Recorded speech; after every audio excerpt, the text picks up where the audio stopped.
Priya news ఛానల్కి స్వాగతం. ఇవాల్టి అప్డేట్స్తో మీ రామ్మోహన్.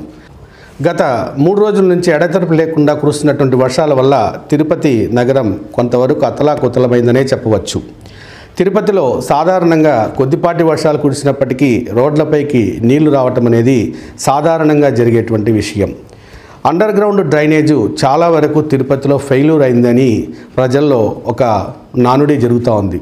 అయితే ప్రభుత్వాలు ఎన్ని చర్యలు తీసుకున్నా, అధికారులు ఎంత చర్యలు తీసుకున్నా ప్రజల్లో మార్పు రానంత వరకు ఎవరు ఏమీ చేయలేని పరిస్థితి.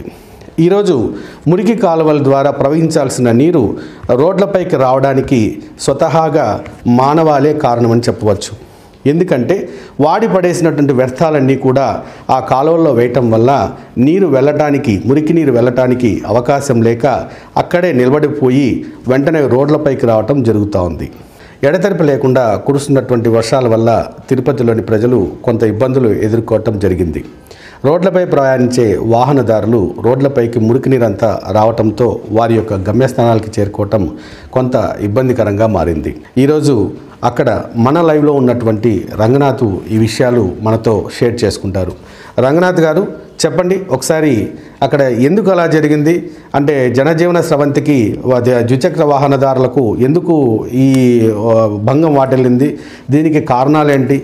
అక్కడ మనకు చెప్పినటువంటి వ్యర్థ పదార్థాలన్నీ కూడా కాలువలో ఉండటం వల్లే ఇలాంటి పరిస్థితి ఏర్పడిందని చెప్పవచ్చా? ఇందులో ఎవరిదైనా ఏదైనా తప్పిదాలు ఉన్నాయా? మరి గవర్నమెంట్ వారు కావచ్చు, లేదా రాజకీయ నాయకులు కావచ్చు, తీసుకోవాల్సినటువంటి చర్యలు తీసుకుంటున్నారా?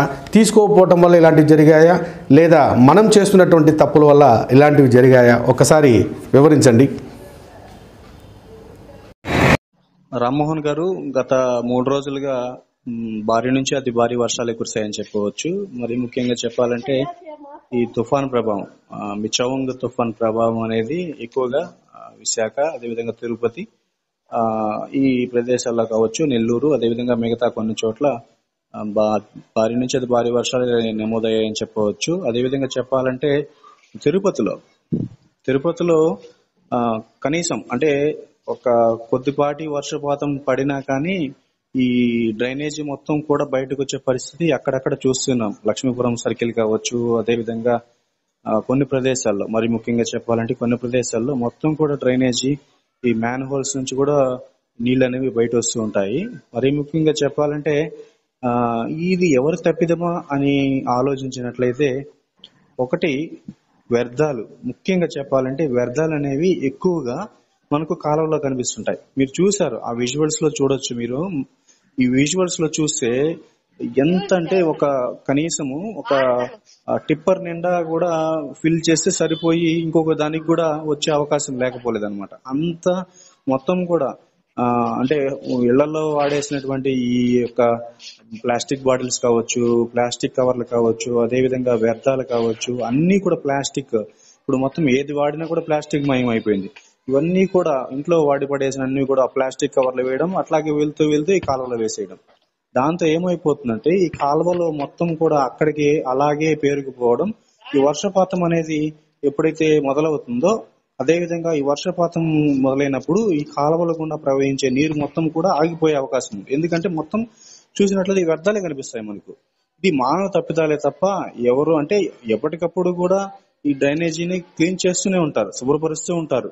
అది మున్సిపాలిటీ కావచ్చు, అదేవిధంగా పంచాయతీలు కావచ్చు, ఎక్కడైనా కానీ ఎవరి డ్యూటీ వాళ్ళు వర్క్ కనీసం చేస్తూనే ఉంటారు.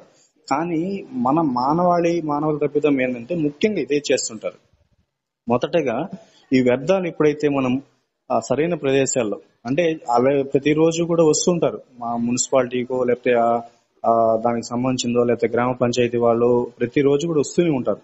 కానీ మన వాళ్ళు ఏం చేస్తుంటారంటే, ప్రజలు ముఖ్యంగా ఏం చేస్తుంటారంటే ఈ ప్లాస్టిక్ కవర్లు కావచ్చు, బాటిల్ కావచ్చు, వెళ్తూ అక్కడ ఆ కాలువలోనో లేకపోతే ఆ డ్రైనేజీ ప్రదేశాల్లో పడేస్తుంటారు. ఇది లాస్ట్ కి ఏమవుతుందంటే ఈ ప్రభావం మొత్తం వర్షపాతం అనేది కొద్దిపాటి వర్షపాతం, తేలికపాటి వర్షపాతం పడినా కూడా దాని ప్రభావంతో అంటే డ్రైనేజీ సజావుగా అనేది ప్రవహించదు అనమాట. ఎందుకంటే ఈ యొక్క ప్లాస్టిక్ కావచ్చు, వ్యర్థాలు కావచ్చు, ఇవన్నీ వీటన్నిటి వల్ల కూడా మొత్తం కూడా అక్కడే ఆ బ్లాక్ అయిపోయి మొత్తం కూడా ఆ డ్రైనేజ్ లో ఉండేటువంటి వాటర్ మొత్తం కూడా వస్తూ ఉందన్నమాట. అదే విధంగా తిరుపతిలో కూడా చూసినట్లయితే లోతట్టు ప్రాంతాల్లో కావచ్చు, అదేవిధంగా కొన్ని మెయిన్ అంటే ఎక్కువగా చెప్పాలంటే ఈ లక్ష్మీపురం సర్కిల్ కావచ్చు, ఎంఆర్పల్లి కావచ్చు, లేకపోతే ఇంకొకటి అక్కడ వచ్చేసి వెస్ట్ చర్చ్ కావచ్చు, లేకపోతే ఇక్కడ ఎందుకు ఇట్లా అవుతున్నాయి అంటే మీరు చూడొచ్చు ఆ విజువల్స్ లో కూడా క్లియర్ కట్ గా ఉంది. మొత్తం కూడా ఎంత డ్రైనేజ్ లో ఈ జేసీపీ సహాయంతో తొలగిస్తున్నారు ఆ వ్యర్థాలు మొత్తం.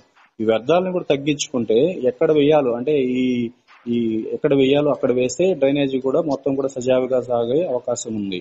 ఇది ముమ్మాటికి కూడా మానవతా భేదమనే చెప్పొచ్చు అనమాట. ఇది రామ్మోహన్ గారు, ఓవర్ టు స్టూడియో.